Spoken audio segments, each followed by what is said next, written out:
So I'm Dr. Laleh. It's Laleh like lollipop, but drop the pop, and I don't recommend lollipops, just so you know. Today we're going to talk about 5 secrets of reversing and preventing chronic conditions naturally. So first I want to tell you my story and how I got to where I am today.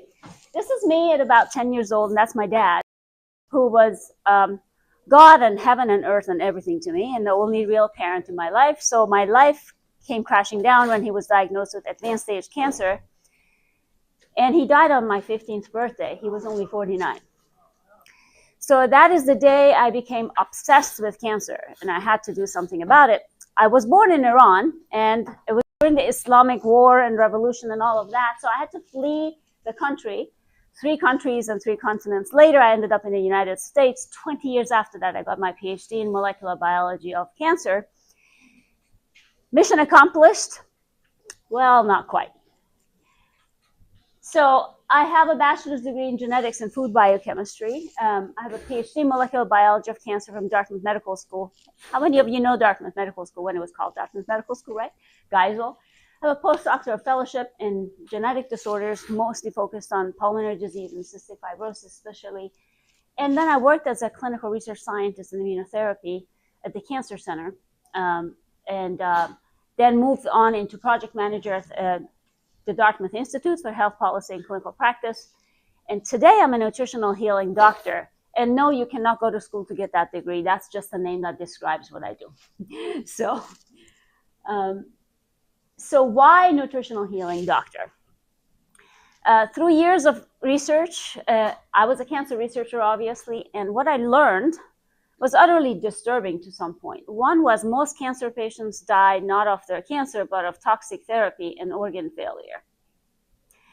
And more than 85% of all chronic conditions, including cancer, are preventable, manageable, reversible with what you eat, how you move, and how you think, especially how you think. I will get to that. So in genetics, as much as I'm a geneticist and I love the field of genetics, it's only a small part of the picture. Really, what's most important is your epigenetics. Now you're asking, what's epigenetics? Don't get scientific with me. I'll go over that. So if you haven't heard of epigenetics, you probably know what it is. A lot of the factors of epigenetics are not in your genes, in your body, in your cells, but actually outside of your cells.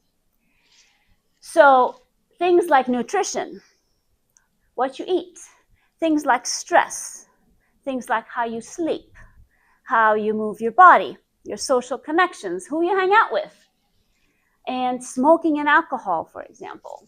All of those are epigenetic factors. So they're not in your cells, but they do have an effect on how those genes behave. So you may be born with certain genes, but it doesn't mean that those genes are going to express one way or the other. So 2 people with the same type of cancer could have different type of epigenetic factors and very different outcomes. And I've seen that time and time again. So everyone cool with epigenetics, right? All right. So how many of you here, I know you are, ready to have clear answers, right? For your health, for your life. Yes, I know you are here for that. And how many of you think that you have at least influence over one of those factors? At least one. Yep. How about 2? How about 3? Yes, right? You have control over a lot of those epigenetic factors. And the good news is, no matter what genes you were born with, you can change your epigenetics. You really can. And that's the power of it.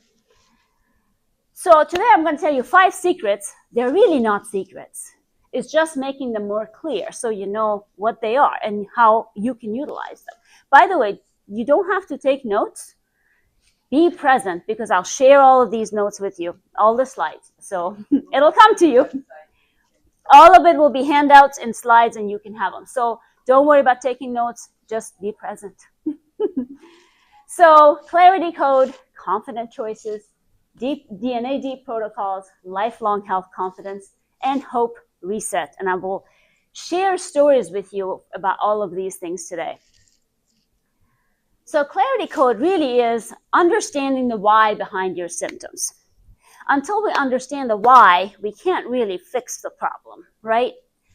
And basically, in a conventional world that we live in conventional medicine, generally, when you're diagnosed with any kind of condition, that becomes your identity. You are your diagnosis. Focus is on your symptoms. This is your diagnosis and these are your symptoms. So we're going to focus on that, right? And normally it is masking the symptoms. It's kind of like you have an engine light in your car and then you put a duct tape on it. Well, you don't see it, but it won't go away, right? The car eventually gonna let you know, okay, you gotta do something about it. That's most of the time, simplifying. But medicine, most of the time, medications mask a lot of the symptoms. I'm not saying they're not necessary, but a lot of times they are masking the symptoms and not really, it's an unsolved mystery, like that engine light under the duct tape. And then it ends up having, well, you need more medications. And medications have side effects. Now, with clarity code method, which is why I call my quantum benefits, you are not your diagnosis. You are the person you were first before anything else. And we focus not on the symptoms, but we focus on what caused the symptoms. Until we find the problem that caused it to begin with and eliminate that problem, we're not going to get rid of it, right? So that is the idea. First, we got to figure out, and it's not generally one thing. Most of the time is more than one things. And oftentimes things that people in traditional medicine don't think as relevant. But to me, everything is relevant because all of it makes the person whole, right? We don't focus on diagnosis alone, and then we eliminate the cause. And then when the mystery is solved, obviously fewer symptoms and fewer unnecessary medications. So this is a long testimonial, but I highlighted the ones. This is Jim. He was borderline diabetic, arterial inflammation, on the verge of having a heart attack, obese. And this, you can read this later on too, but really the highlights of this is that he'd lost, actually up to last week, 35 pounds. And he, in his own words, said to me in my Zoom meeting, I look better now than I did before. And his inflammation markers was the biggest thing, from 10.9 to 2.8. Just so you know, inflammation markers is like determines your risk of heart attack and inflammation and all the other things, and it should be like below 1. So imagine where he was and where he was in his last follow-up. And he really didn't have to go on another medication, in fact, cut down on medications. Next, quantum benefit, if you will, is confident choices. So that is educated choices that are made with confidence and comfort without overwhelm. And in my world, a lot of times people come to me and they are faced with lots of serious choices, and generally is of an urgency, right? They have to make a decision now, really soon. And that's not always good. And sometimes those choices don't sit well because simply a lot of times people aren't quite sure of what they're hearing. They really don't know what to ask, what questions to ask. Go to the doctor's office and they feel like they're going to question the authority of their doctor if they ask questions. Plus, they're not always sure what questions to ask. There's a lot of overwhelm, right? And sometimes it happens a lot that people are just making decisions based on feeling that that's the only option they have. And that's not generally the case. With confident choices, you're fully informed of your choices. That's one of the biggest roles I play with my clients, explaining everything, the why and the how and what the options are and what are the pros and cons. And for every person, those options are different. What's the best option for you? And know exactly what questions to ask. So if you're going to the doctor, what should you ask? With confidence, not feeling like you're going to question the authority of your doctor, but really be a team with them because you need to be a part of your care team. And of course, you can take a little bit of time asking those questions with confidence and then make the decision that really sits right without fear. I oftentimes tell my clients, if you make a decision with any fear or uncertainty whether this is going to help me or not, it most likely will not. And that's the power of your brain, which I will get into soon. So it's a short video I'm going to play. Tell everyone who's watching this video about your experience. Well, my experience has been wonderful. Let's just start there. But I was diagnosed with endometrial cancer back a year ago this past January, and I had to have a hysterectomy. And after the hysterectomy,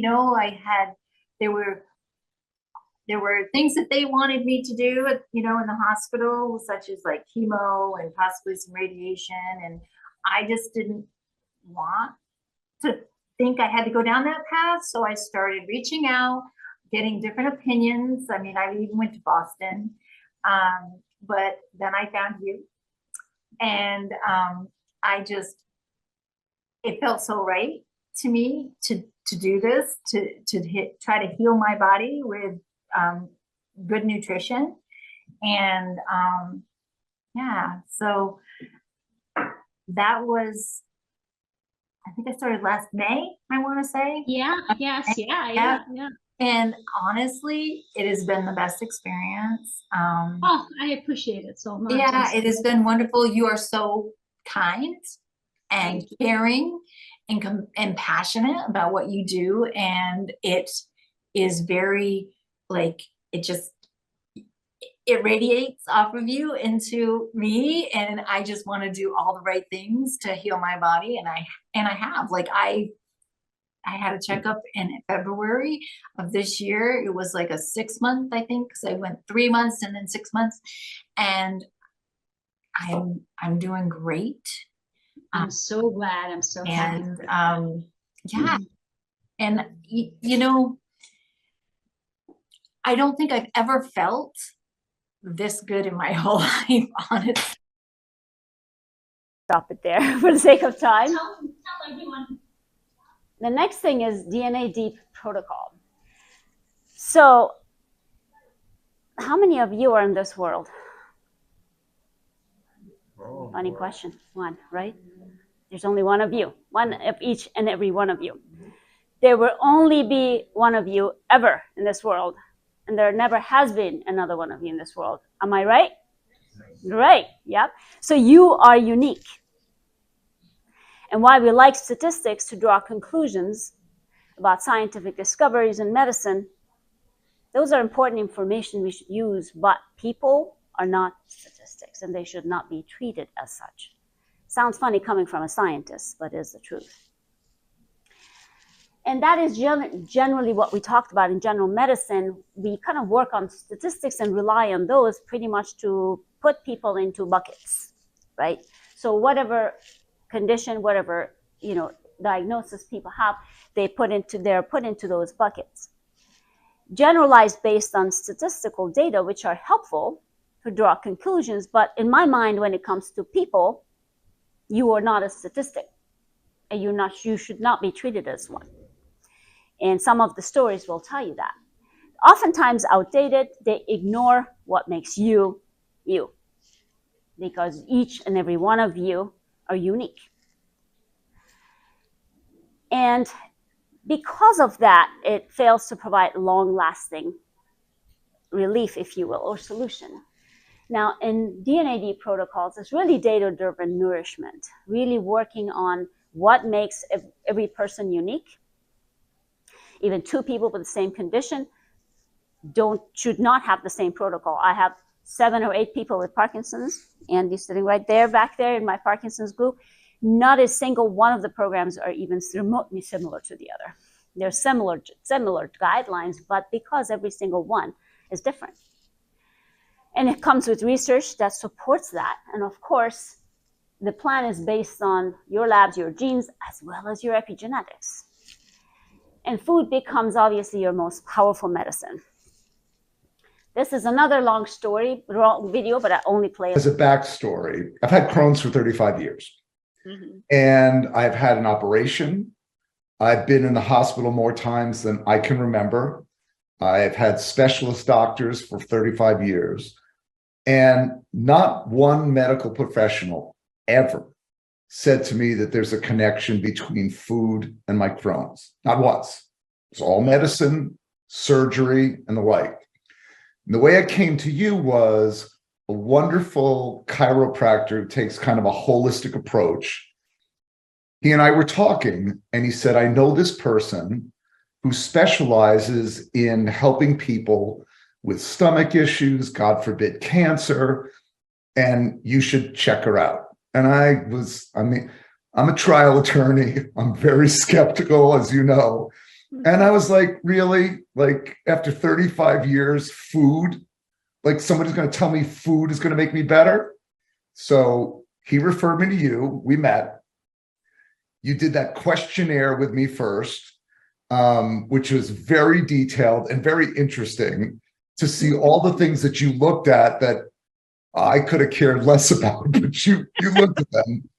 And I remember the first thing you ever said to me. You said, the good news and the bad news is I can really help you. and so for me, the first part of our relationship was just knowing there was a link between food and health. I mean, I've had stomach issues for 35 years, debilitating stomach issues. You were the first person who said to me that the way you eat and what you eat can make you better. And jumping to the end of the story, and then I'm happy to talk about the details in between, about 3 months into it, my life had changed. Everything about the way I felt had changed. Yeah. And I found a few things. You think you're going to laugh. I think you have a great sense of humor, especially since we spent the first 2 or 3 sessions negotiating about what I would tolerate from you. And as I always say to you, every time I interact with you, I come away with something different, something less. And I'm going to stop there too, because it's a long video. You can watch these videos on my website, by the way. Lifelong health confidence. That's most important thing in every person's life. Because generally we are reactive. There is an illness and we have to react to it, right? But really, what comes next? What's after that? A lot of people are left after certain diagnosis or their treatments. What about now? What now, right? What should I do for the rest of my life? Really, that is very important in any chronic condition. Like I said, it's reactive. Our healthcare system, which I like to call the sick care system, is waits for people to get sick and then we put a Band-Aid on it, right? And of course, always is accepting that decline is inevitable. And again, in my world, when I see people, that is sort of the first thing that they're almost either hear or they believe that they hear. And it very much undermines the person's autonomy. And that's extremely, extremely important. Instead, we're going to be proactive and preventative. Even if there is existence of chronic condition, which generally is the case, we are going to really think about, again, what caused it, what things we can prevent, what things we can change, and not let it get worse, and in fact, work in the best direction. Renewal rather than resignation. I don't ever want anybody to feel that decline is inevitable. And that's unfortunately a lot of times the message that comes out. And of course, every person needs to have the autonomy to be creating their own life journey and their own life story. I didn't put the videos here. This is Michelle. She's a competitive athlete, a daughter, an entrepreneur, and she had lots of family history of cancer with lots of young death in her family. And we started working together. Her goal was athletic performance as well as cancer prevention. She was turning 50, and a few people in her family, very close relatives, had died before the age of 50 of cancer. So she wanted to be ahead of it. And that's a nice quote I like to share. I may never know the cancer I avoided, but I'm okay with that. And of course, last but not least, hope reset. Serious diagnoses can oftentimes put people in a place of hopelessness.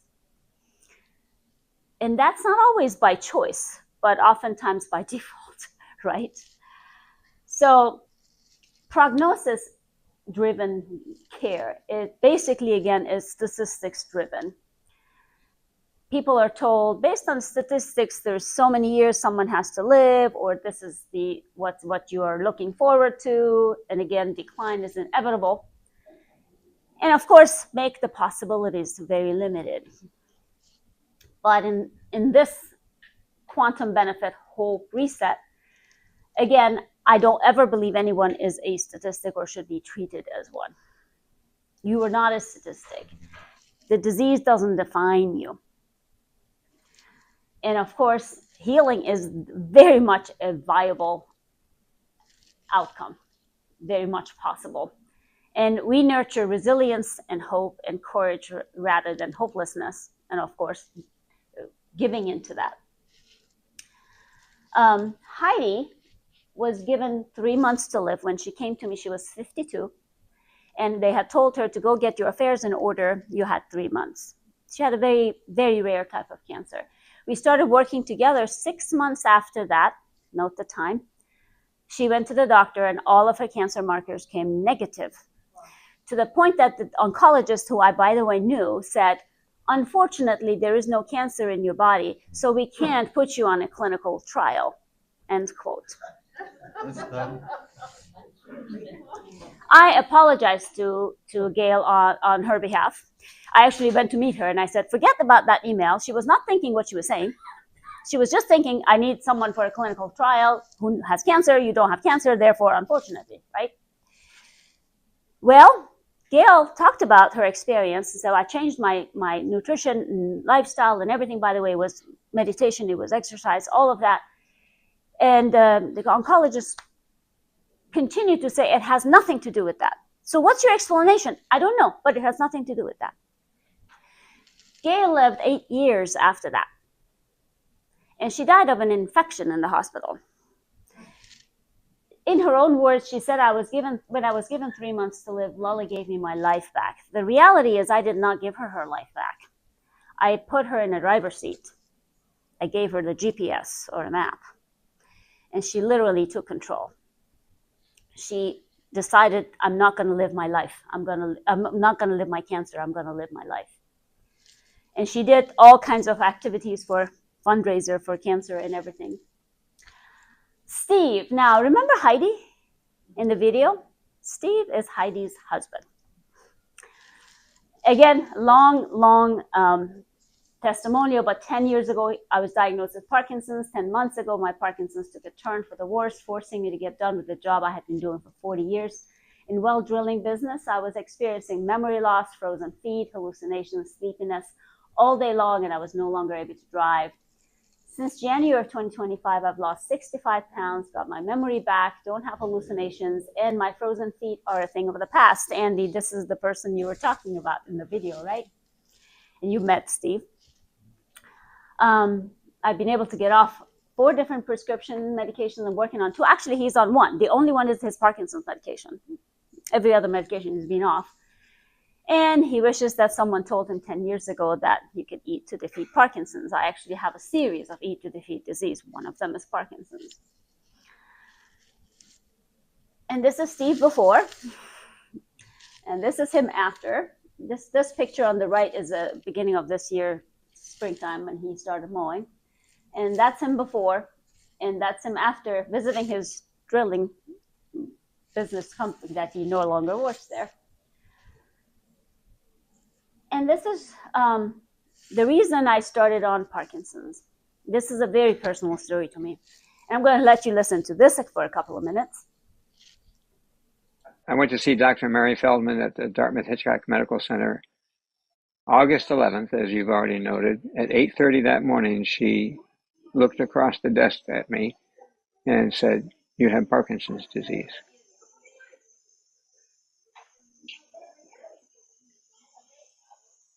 And my world fell apart. But I kept a stone face. I knew nothing about Parkinson's disease.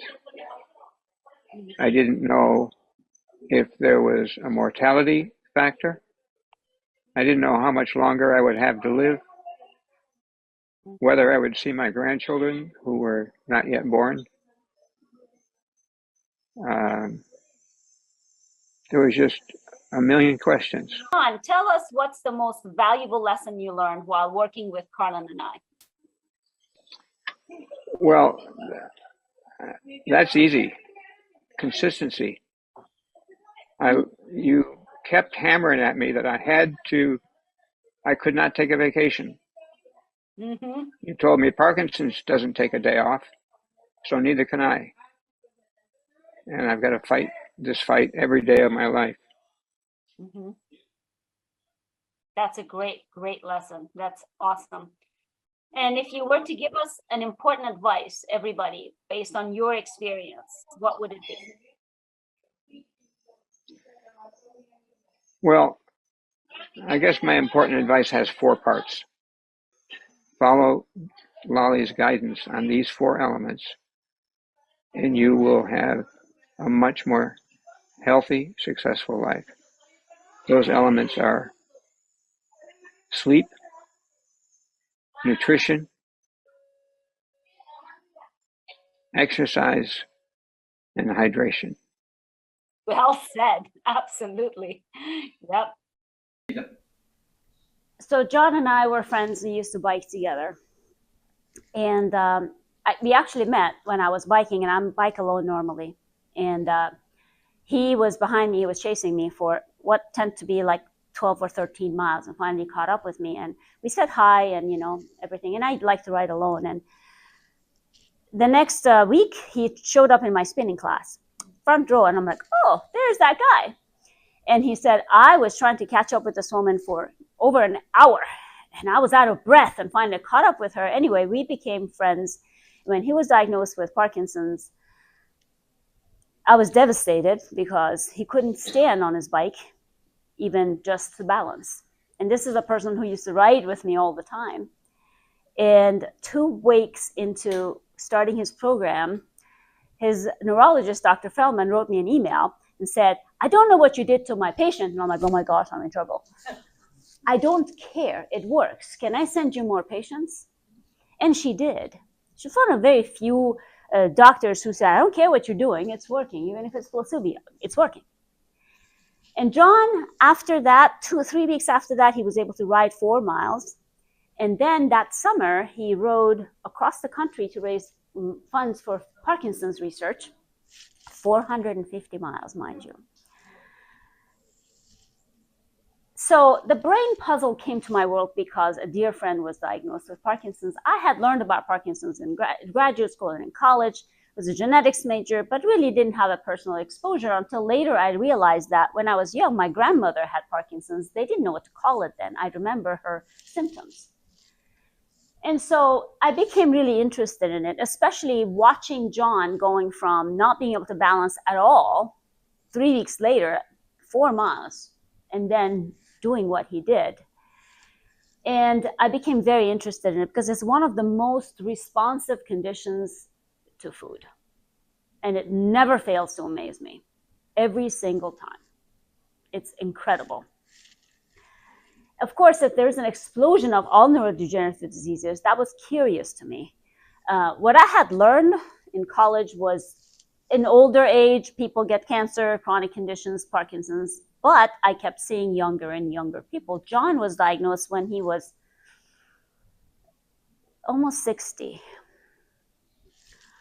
And of course, increased incidences. And it is an inflammatory disease, overactive immune system, as many of you know already. And there are these molecules we call pro-inflammatory cytokines, or molecules that are elevated in the brain. And of course, it's very sensitive to toxins, and toxic buildup is higher. So there is a lot of, in my mind, epigenetic factors involved in Parkinson's. You agree? Yes, right? So these are the lifestyle connections I see, big, very connections, strong connections with Parkinson's. Diabetes and metabolic syndrome, being overweight, obese, having diabetes, or any of the metabolic conditions like high cholesterol, high blood pressure, thyroid conditions, all of that, obesity, autoimmune diseases, other autoimmune diseases that can also increase the risk, and inflammation, elevated omega-6 fatty acids, which, as you know, are very inflammatory, exposure to toxic chemicals. This is very, very important, especially with respect to Parkinson's. You all probably know the connection of pesticides to Parkinson's. Did you know, how many of you know that Vermont was the first state to ban paraquats? Yes, so proud of that. And gut microbiome is also an extremely, extremely important factor. So keep these all in mind. So some of the best strategies that I found, these are very generic, but again, you will get these notes, so don't worry about taking notes. Food, I'm going to tell you about foods to consume and foods to avoid. So in general, consume foods that are neuroprotective. We go over that. Anti-inflammatory, have high antioxidants, and promote or increase urate. And we'll get into that. If you don't know what urates are, we'll talk about that. And of course, avoid foods that are neurodegenerative, on the opposite side, inflammatory, promote metabolic syndrome, and toxic foods. So general guidelines, neuroprotective foods are raw nuts, raw seeds, herbs and spices, which are very, very underrated, fatty fish, eggs, good fats and oils, leafy colors, so on and so forth. And then, of course, on the flip side, neurodegenerative foods are here for the general processed sugars. That's white sugar, brown sugar, sugar and raw, any kind of sugar. Natural sugars are fine, but processed sugar, all dairy, anything that comes from another animal's milk.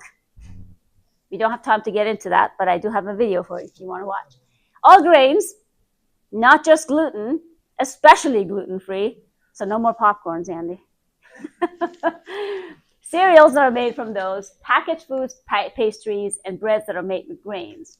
Now, I told you about anti-inflammatory food. You will notice those names kind of repeat. The patterns repeat. So again, wild fatty fish, colorful vegetables, raw nuts and seeds, so on and so forth. And then on the flip side, pretty much the same things repeat, right? Again, you don't have to write or memorize these. You'll get these later on. Antioxidant foods, again, deep, leafy, colorful vegetables, fruits. You get the idea. And there is 2 things at the bottom, or 3 things really I want to pay attention to. Did you know that for Parkinson's, it's actually beneficial to have up to 4 cups of coffee a day before 2 o'clock in the afternoon? Yeah. So you can have your coffee and drink it too, right? Don't put milk in it. And of course, high in anthocyanins. And then again, on the flip side, all those things that you see, they repeat themselves. So there is a common pattern. You see that? Foods that are inflammatory, they also are toxic. They also promote inflammation, all of that. And of course, foods that are high in urates. How many of you know what urates are? You shouldn't. You have no reason to know. I know it because I'm a geek. So urates are byproducts of certain things in foods that you eat, and they act in as strong antioxidants, especially in Parkinson's. So what are some of those foods? Red meats. Not all red meat are created equal, but grass-fed, pasture-raised red meats, organ meats, wild game. If you hunt, you're in luck. I'm your best friend. Just kidding. And fish and sardines, and some vegetables, of course, and some beans. So these are foods that promote urate, which actually acts as an antioxidant with brain in Parkinson's. And then, of course, urate blocking foods are what? Dairy, grains, alcohol, very much, grain-fed animal products, grain-fed meat of any kind, and farmed fish. And environmental toxins, we want to avoid them. I talked to you about pesticides, so avoid all pesticides, glyphosates, genetically modified organisms. Did I tell you I worked for Monsanto before? Yes, I did. Before graduate school, I worked for Monsanto as a research assistant. I learned a lot, but I also genetically modified things. That's why I don't eat them, because I know what we do to them. So avoid genetically modified foods. Food colorings. Every time you get something that has a red number something, blue number something, those are all toxins. Many of them carcinogens. Many of them actually affect the brain health. It's been known to be linked to ADHD in children. So if you see bright colors in your food, watch for what's in it, what made it colorful. Is it grape juice or turmeric, or is it some number? High fructose corn syrup, of course. Arsenic is another one that is in the environment in some foods. For example, rice, high in arsenic. and lead, mold, toxic metals, things like that. PFOA, all of the things in plastics, Teflon, things like that. So if you are drinking out of a plastic bottle, be kind to your body and the environment and get one of these or something like this to not drink out of the plastic. Please do not leave anything plastic in your car, especially in the summertime, because that even releases it more. Get rid of all your plastic Tupperware. Get glass. Those are very, very important, and Teflon, of course. So a holistic way of looking at health in general, 3 parts: mental health, mindfulness, meditation, positive thinking. Part 2 is physical health, your physical exercise, nutrition, food, self-care rituals. Part 3 is emotional health, cultivating gratitude, happiness, social connections, nurturing meaningful connections. So how many of you know what neuroplasticity is? Have you heard of that before? Yeah, you probably have heard about it. So what does it mean? So it's the ability of our brains to actually rewire and form new connections. Let me explain it in a way that is simpler. You know, you go hiking and there is a path that everyone's walked a million times and you go down that path. So one day you decide, this path looks better, but no one has walked that way. So you make your own path. And you keep going that way, and you create a new path. That's kind of how neuroplasticity works. So if you keep training your brain in a different direction, repeatedly, consistency, like my dear friend John said, you will create new pathways. And this works amazingly. If you didn't think that you know neuroplasticity, you all do. Let me give you an example. How many of you known somebody who had quit smoking? That's neuroplasticity at work. A habit they had, and then they stopped repeatedly until they quit. That's neuroplasticity. The good news is there is no age limit. You can rewire your brain for as long as you want, no matter how old you are. That's the wonderful news. So we can harness the power of neuroplasticity, especially when it comes to our health. So reprogram your body towards health.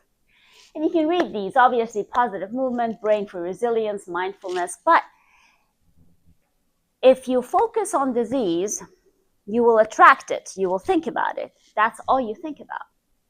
And I want you to shift away from that. Instead of focusing on your symptoms, start focusing on things you want, not the things you don't want.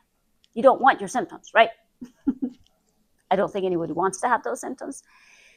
You don't want pain. You don't want discomfort. So instead of focusing on those, focus on things you do want. And that shifts everything. And that is harnessing the power of neuroplasticity.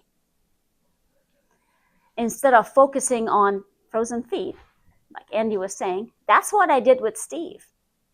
It was literally declarations and visualization. And it took 2 weeks for him not to have frozen feet.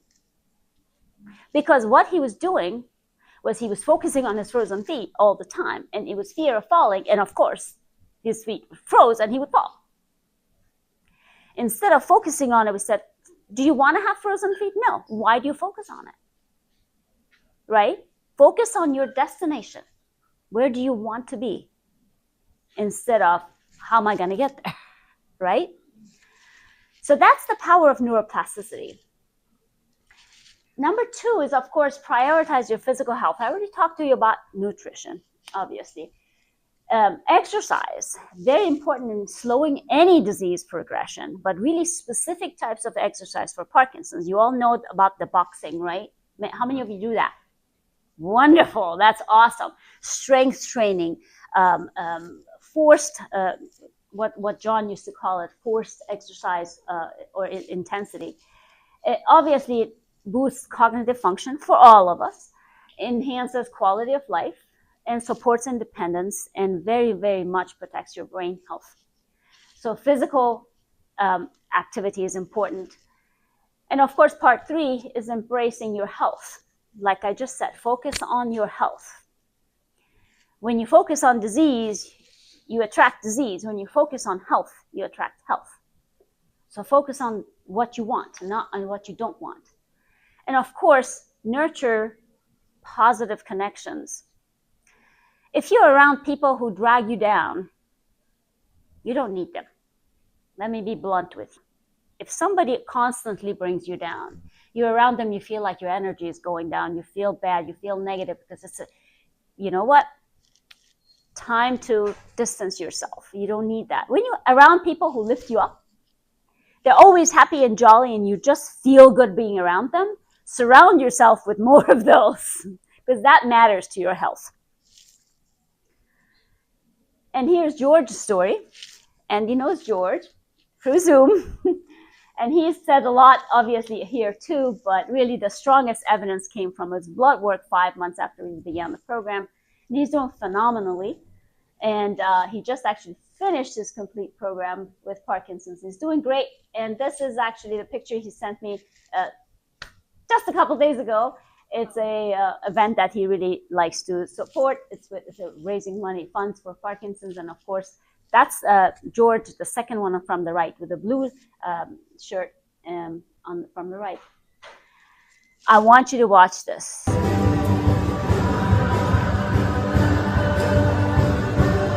Roz is the one with the short hair. She's 78 years old.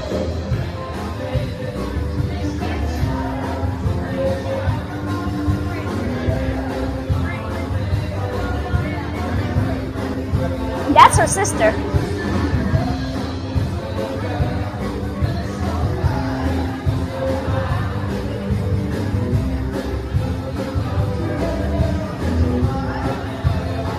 You get the idea, right? It's fun, right? It goes for a few minutes, but I won't stop it.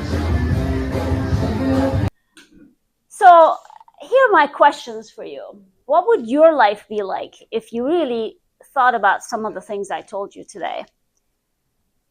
If you felt like you said, you have control at least over at least one of those epigenetic factors. You can change at least one of those things. What would your life be like if you felt more in control and more balanced, right? And how much time and effort, how many of you are frustrated sometimes with what you see, what you get, what you hear, that just doesn't make sense or doesn't give you answers, or it's a short-term fix? Kind of like that duct tape on the engine light, right? And then what would it mean for you to have something like that? Your own plan, right? To be treated really like you, as unique as you are. So I'm going to quickly go over these. I have some gifts for you today. There are some in the front of the room. It's a 7-day wellness feast, a 7-day taste into what being on my program looks like, which Andy can talk to you about that too.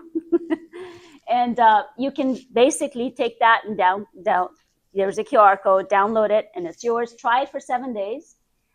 There is a healthy plate. I have a laminated version of it there, but that healthy plate is on the business card that's there. You can scan that, and that's yours. It's a one-pager. You can put it on your refrigerator. And try it for a week, like I said. And of course, I have a special offer for you. I want to invite you, if you want to have a conversation, there's a consultation that I'm going to give you 50% discount if you want to do that. I've literally blocked my week next week, starting tomorrow, for a few hours here and there. If you want to sign up for that, but don't book it because it might book you later. I want to fit you in earlier, so I will personally reach out to you.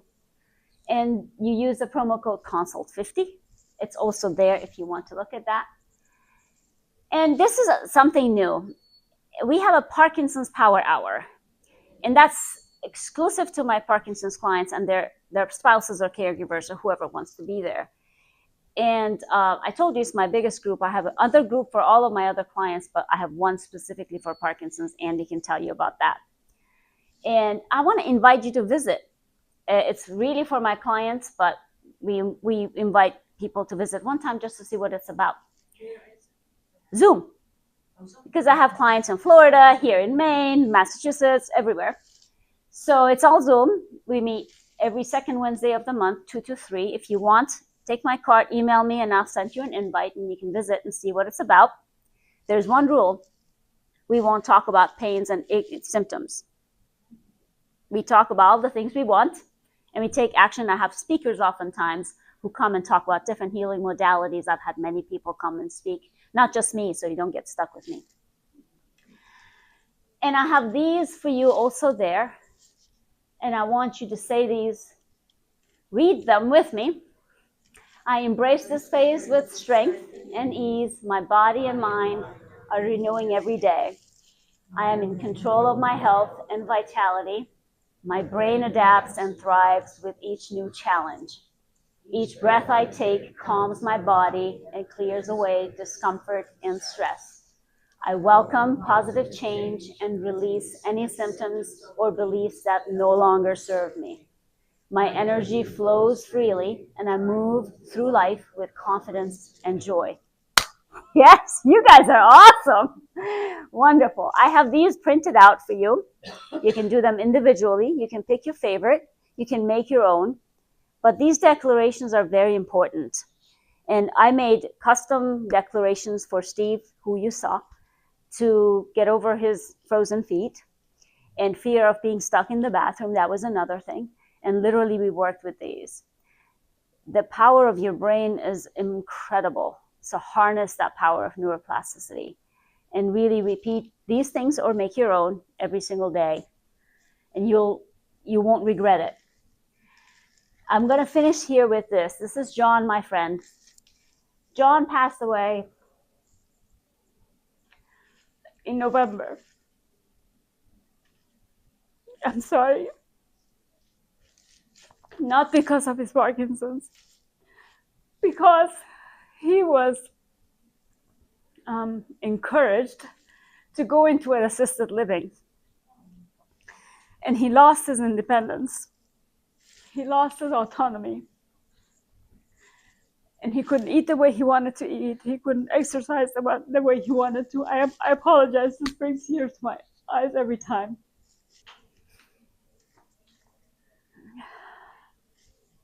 I apologize about that. Thank you. And that was it.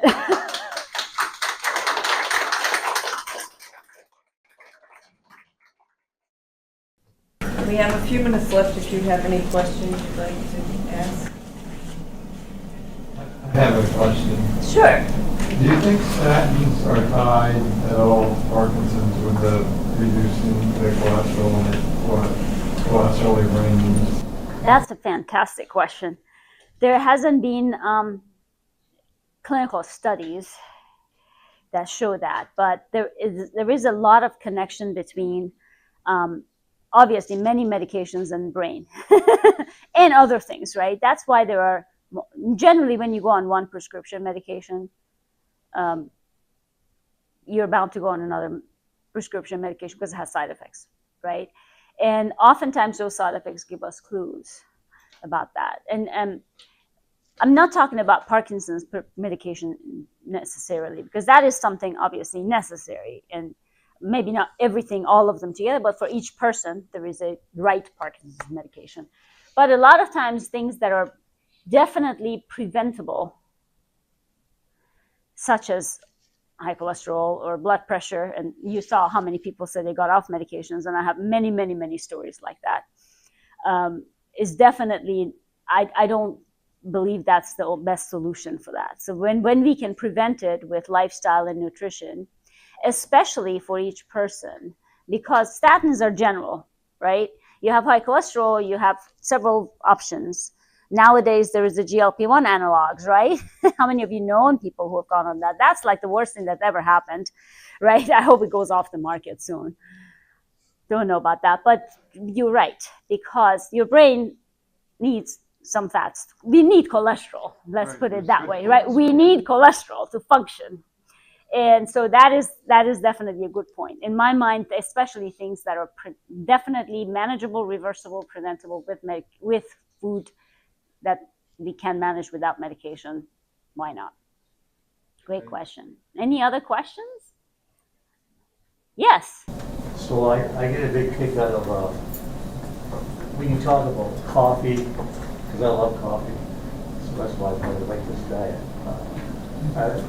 But I was surprised, at one of the meetings, someone talked about decaf coffee, and you freaked out over it. Like, I didn't realize what decaf coffee really was until then. Thank you for bringing that up. So how many of you like coffee? Right? Okay, why do you drink coffee? Tastes good, right? You like it, it tastes good, you know. So I actually have decaffeinated coffee in chemistry class in college. Let me tell you what it involves. You heat the coffee up to ungodly temperatures, you add solvents to extract the caffeine, and then you repeat, and you repeat, and you repeat. How many times? Take a guess. 40 times. So by that time, what are you drinking? Solvents. And all the good stuff in the coffee, the polyphenols, antioxidants, is gone, right? So if you drink coffee, enjoy your coffee. If you don't want caffeine, don't drink coffee. That's just a simple way of putting it. So no decaf coffee, just regular. I don't drink coffee personally. I drink tea all day long, but I used to drink coffee. But especially with Parkinson's, that's interesting that you brought that up too. It is actually beneficial. With the right timing though, don't drink coffee past 3 o'clock in the afternoon. That goes for almost everybody, I think. But yes. Does it matter the source of caffeine? With respect to Parkinson's? Yeah, like you drink your tea, but it's got caffeine in it? Yeah, so generally it is not necessarily the caffeine in there. So if you're asking about the decaf, if you drink tea or coffee that's caffeine in it, just drink it like that. If you don't want caffeine, either you have no coffee or you have herbal tea or caffeine-free tea, which is naturally doesn't have caffeine. So that's that question. But with respect to Parkinson's, both coffee and tea are very beneficial for very different reasons. And I put green tea there too. I have a whole thing about tea. I'm a tea fanatic. But tea is also good, especially green tea, especially loose leaf tea. So if you drink tea, be a snob and get a loose leaf, not a tea bag, because normally the junk goes in the tea bag, right? So great question. Also, both for Parkinson's and also with respect to caffeine. Yes? Without dairy. Uh-huh. Without dairy, yeah. There is such a thing as non-dairy creamers, but not all non-dairy creamers are equal. But yeah, you know, many years ago when I started this work, it was 2010. There was a lot of things that were not here, and we had to make a lot of things. And fortunately, there's a lot of things that are available. And you can talk to Andy, you can talk to a lot of if you come to our Parkinson's group, you can talk to other people there who, you know, can tell you about their experience. It's really not that hard, and it makes a huge difference. Any other questions? Yeah. So people saying after 3 weeks, after 3 months, after, what's the normal time period where people start to feel the difference? Wonderful question. It is not one size fits all. So it really depends on the person, and it depends on the condition. And I will tell you overall feeling, and Andy could talk about it, you know, from personal experience. Most people feel general wellness, less inflammation, less aches and pains, sleeping better about 2 to 3 weeks into the program. And the reason for that is we are going through a 2-week of detoxification. Not that you're gonna go detox in a liquid diet or anything, nothing like that. But when we eliminate toxins out of your diet, and not just toxins that are obvious with the things you talked about, sometimes there are certain things that are good for one person, not for the other, because of those biological markers. I can't eat chicken. Chicken doesn't like me. I like it, it doesn't like me. Healthy food, but I can't eat it. So those things, when we eliminate, your body starts detoxing. So first, it's going to be that. And most people report that I feel like I'm having a flu or something. And I'm like, oh, it's working. That means you're doing it because your body's going through this detox. And it feels like, okay, get rid of things. And then it kind of starts going up. And most people around 2-3 weeks, they feel that. Some people report like very immediate, but that's with food, generally, it isn't like that. It's not like a drug, you take it and overnight you feel something tomorrow. Most of the time, not that. But the general relief, Andy, what did you say your experience was? About 3 weeks, right? 2 to 3 weeks is a sweet spot.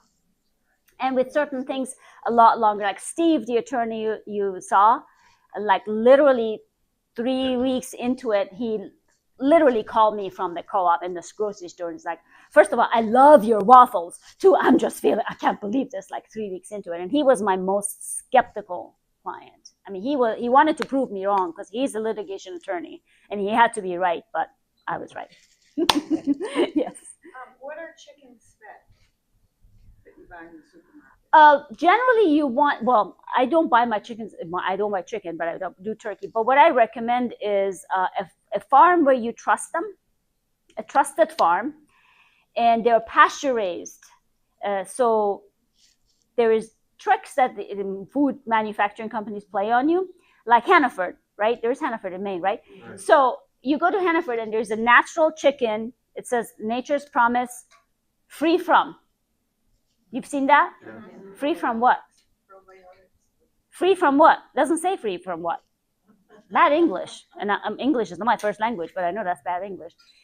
There is another one that says Nature's Promise, pasture-raised organic chicken. That's the one you want. Now, chickens, cows, fish, we're not supposed to eat grains at all. We weren't either. And that's a whole other course. But when they do, the inflammatory fats go up, the omega-6 as we talked about, right? So that is the difference between a grain-fed meat or eggs or fish, which is farmed, versus a pasture-raised. So the chickens, if you left them, what would they eat? Bugs and worms and things like that, right? For the most part. And fish are not supposed to eat corn. How do they get corn or grain at the bottom of the sea, right? So all of those things you should watch for. So pasture-raised for beef, for example, 100% grass-fed and grass-finished, because they could be grass-fed and grain-finished, which is useless, right? So you want to be watchful of those things. And all of that, a lot of my work goes into teaching people how to become a label detective, right? Yeah, I want to be mindful of time here. So I'm happy to step out and answer any questions if you want to talk. Totally appreciate it, your attention and time. And yeah, thanks for having me here. Yeah.